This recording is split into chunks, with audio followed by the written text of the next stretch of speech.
UP के बलिया जिले का एक वीडियो तेजी से वायरल हो रहा है। वीडियो में एक युवती खेत में कुछ दबंग लड़कों से माफी मांगते हुए उसे छोड़ने की बात कर रही है। वहीं इस वीडियो पर जिले के एसपी का बयान भी सामने आया। उन्होंने बताया कि दो युवकों ने एक नाबालिग युवती के साथ गैंग रेप किया। रेप का वीडियो सोशल मीडिया पर वायरल भी किया। फिलहाल मामले में पुलिस ने मुकदमा दर्ज कर एक आरोपी को गिरफ्तार कर लिया है, तो वहीं अन्य आरोपियों की तलाश अब भी जारी है।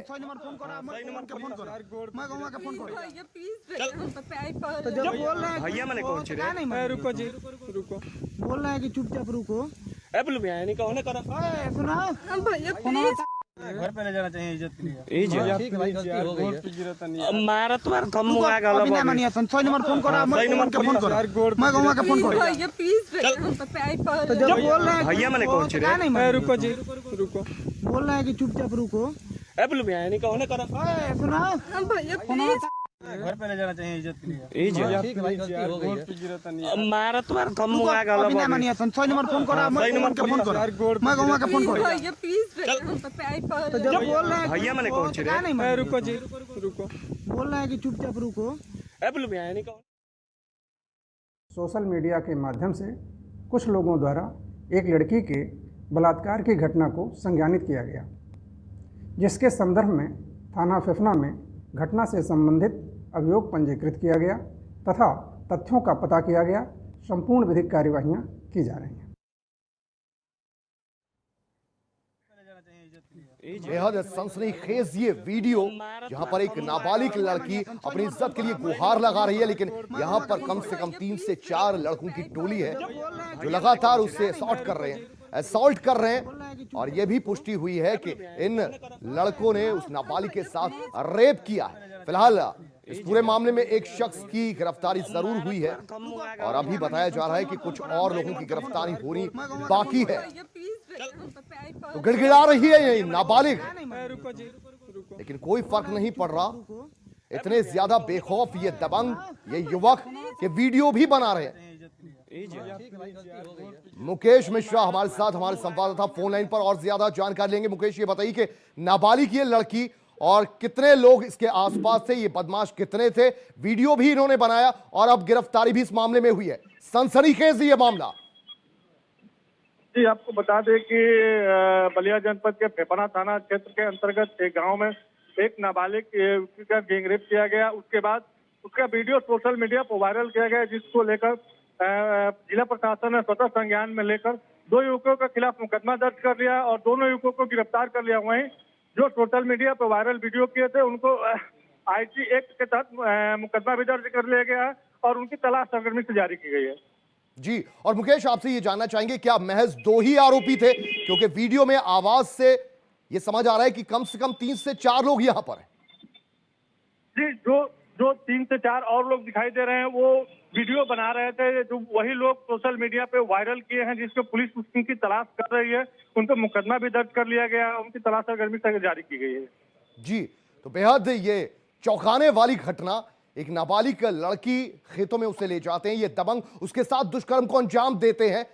आसपास क्या कोई नहीं था, कोई चश्मदीद नहीं था उस वक्त? जी, जिस समय ये वीडियो बना रहे थे दबंग, वहां पे कोई नहीं था। आप वीडियो में भी सुन सकते हैं कि लड़की गिरा रही है कि रहने दीजिए, लेकिन तब भी ये लोग नहीं माने और उस लड़की का वीडियो बना के और सोशल मीडिया पे वायरल किए थे, जिसको लेकर पुलिस ने स्वतः संज्ञान में लेकर और मुकदमा दर्ज करके और युवकों को गिरफ्तार भी कर लिया है। अच्छा, वीडियो वायरल करने का मकसद क्या था?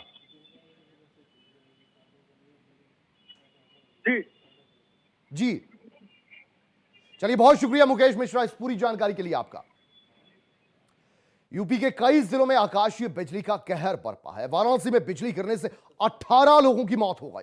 वहीं बलिया जिले में 5 लोगों की मौत हो गई, गाजीपुर में 5 लोगों की मौत हो गई, सोनभद्र में 4 और जौनपुर में 2 लोगों की मौत हुई। आकाशीय बिजली का यह बड़ा कहर यहां बरपा।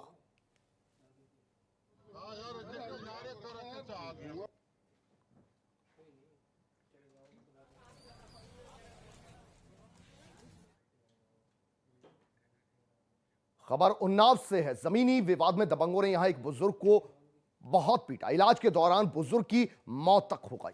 परिजनों और ग्रामीणों में आक्रोश है और परिजनों ने अब जमकर हंगामा भी काटा है। परिजनों ने पुलिस से गुहार लगाई है। पुलिस ने अब तक इस मामले में कोई कार्रवाई नहीं की है। गांव में हालांकि पुलिस बल यहां तैनात किया गया है। अचलगंज क्षेत्र का यह पूरा मामला। थाने चौकी ले गए, कोई सुनवाई नहीं हुई साहब। उसके बाद वहाँ कर लगे सरकारी अस्पताल ले जाओ, यहाँ कहने लगे एक्सरा करवा लो, कल एक्सरा की रिपोर्ट ले जाना। वहाँ गए, फिर हम गए थाने भोर में, एक्सरा बोले कि अभी नहीं आया। नहीं तो क्या उनकी मौत हो गई है? साहब मौत आज हुई है। खबर संत कबीर नगर से है, जहां पुरानी रंजिश के चलते दो पक्ष आपस में भिड़ गए और इस विवाद में लाठी डंडों और धारदार हथियारों का इस्तेमाल भी खुलकर किया गया। इस दौरान एक शख्स की मौत भी हो गई, जबकि दो लोग इस पूरे मामले में घायल हो गए। घायलों को फिर अस्पताल भेजकर पुलिस ने मृतक के शव को पोस्टमार्टम के लिए भेजा है। मेहंदावल थाना क्षेत्र के पंडितपुरवा गांव की यह पूरी घटना आपसी रंजिश के चलते हुई।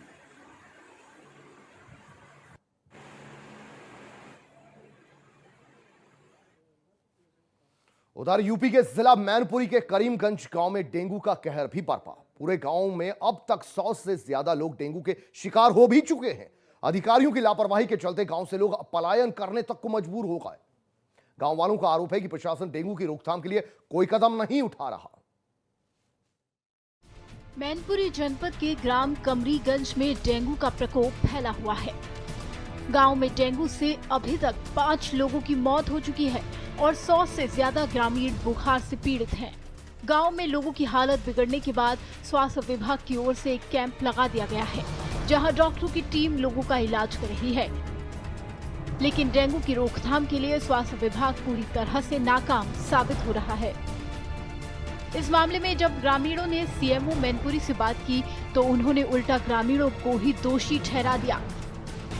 सीएमओ के रवैये से ग्रामीणों में आक्रोश है। यहाँ जैसे कुछ तालाब है, तालाब के ऊपर बहुत सारी जलकुंभियां पड़ी है उसमें, तो ये जो है जलकुंभियों के ऊपर से ये मच्छर पनप रहे हैं, वो जो लार्वा है वहाँ से पनप रहा है। और जैसे नाले हैं, नाले में जो पानी रुकी हुई पानी है वहाँ से ये लार्वा पनप रहा है।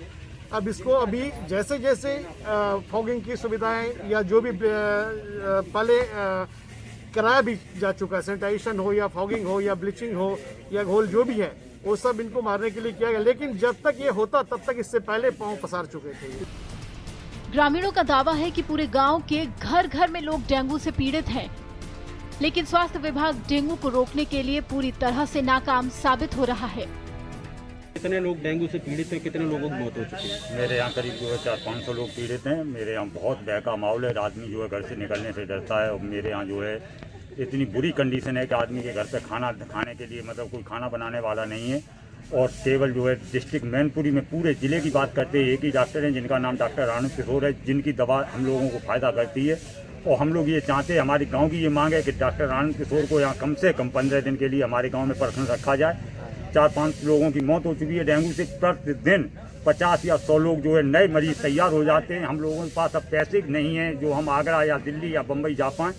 और ये कंडीशन है कि हम लोगों की मतलब एक दिन में घर में 5-5 और 10-10 मरीज आते हैं। हम लोगों को इतना भय हो चुका है। इस गांव में आए जी, सीएमओ साहब से मैंने कल फ़ोन पे बात भी की थी और उन्होंने जो है कोई अच्छी संतोषजनक बात नहीं की। उन्होंने वही अपना दिखाया कि कहीं सफाई नहीं है, ये नहीं है, वो नहीं है। और जबकि हम लोगों ने सफाई के प्रति भी जो है प्रशासन को कई बार शिकायतें की और उस पर हमारी लोगों की कभी कोई सुनवाई नहीं हुई।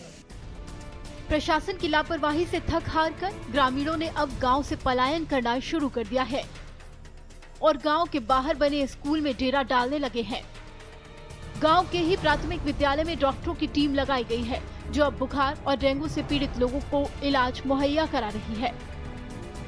Bureau report, R9 TV, Uttar Pradesh, Uttarakhand. उधर यूपी के जालौन से एक लाचार मां की तस्वीरें देख आप भी परेशान हो जाएंगे। जालौन के गांव धमसेरी में घायल मजदूर की मां अपने बेटे के लिए इंसाफ की मांग कर रही है। अपने घायल बेटे को चारपाई पर लाद कर तहसील पहुंच गई। देखिए ये पूरी रिपोर्ट, क्या है पूरा मामला।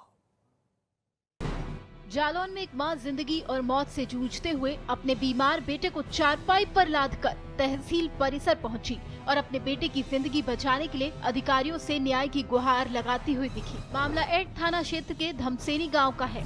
जहां पर करीब 3 महीने पहले गांव में मजदूरी करने आया युवक ट्रैक्टर से मिट्टी डालते वक्त हादसे में घायल हो गया था, जबकि ट्रैक्टर मालिक अपनी जान बचाकर मौके से भाग गया।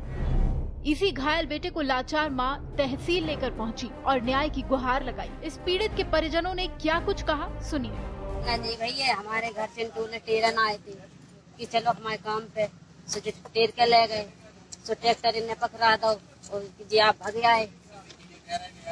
फिर क्या हुआ? जी भाग आए, पटक के मोड़ आ गए। अब पता नहीं कितनी देर डरा रहा मोड़ा। हम जा रहे थे 8 को, बच्चा हमें डरा मिला रास्ता में। हमारे भाई का एक्सीडेंट हुआ था आज से 2.5 महीने पहले। 2.5 महीने से बराबर दरखास्त दे रहे हैं, हर जगह कहीं भी कोई सुनवाई नहीं हो रही है। मतलब ये है कि जैसा है ऐसा ही है, कुछ नहीं हो रहा है। उधर जिधर जाते हैं उधर बोलते हैं कि उधर जाओ इधर जाओ, कोई सुनवाई कहीं नहीं हो रही। कैसे एक्सीडेंट हुआ था आपके? ये ट्रैक्टर पलट गया था। ये जो ट्रैक्टर मालिक था वो चला रहा था, ये सीट पे बगल पे बैठा था।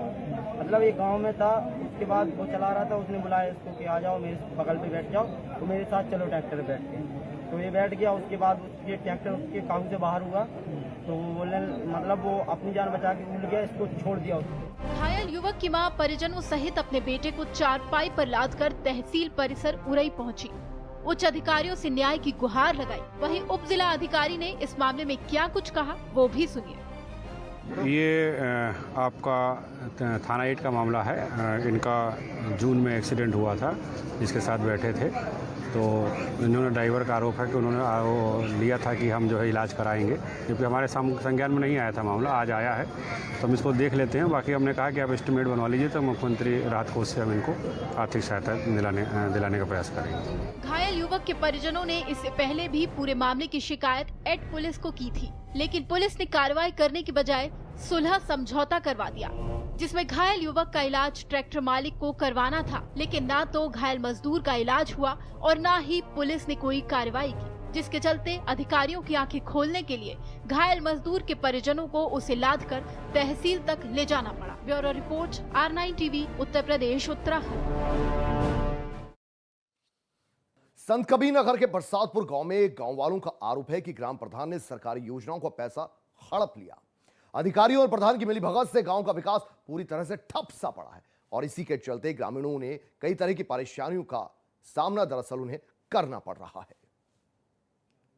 संत कबीर नगर जिले के बरसातपुर गांव में सरकारी योजनाओं के लिए आया पैसा भ्रष्टाचार की भीड़ चढ़ गया। सरकारी स्कूल से लेकर गांव में सड़क पुलिया निर्माण के नाम पर लाखों की धनराशि निकाल ली गई। कागजों में काम भी हो गया, लेकिन हकीकत उसके पलट है। सबसे बड़ा घोटाला गांव के प्राथमिक विद्यालय के नाम पर किया गया है।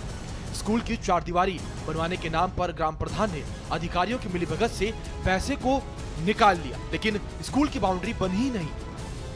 ग्रामीणों की शिकायत के बाद मामले का खुलासा हुआ, लेकिन अब तक कोई कार्रवाई नहीं हुई।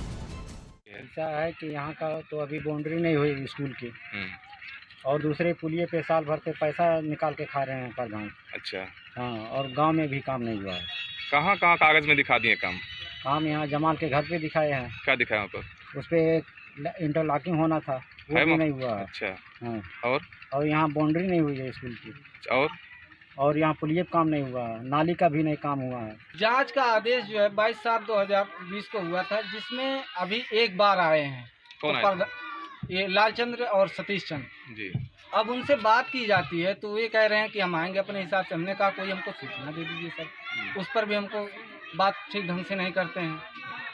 तो क्या बोलते हैं कि जब हमारी मर्जी होगी पत्राचार कर देंगे। अच्छा। ऑनलाइन करते हैं तो उसमें फिर अनुस्मारक जिला पंचायत राज अधिकारी ने 1.5 माह व्यतीत हो जाने के बावजूद भी लिखे हैं।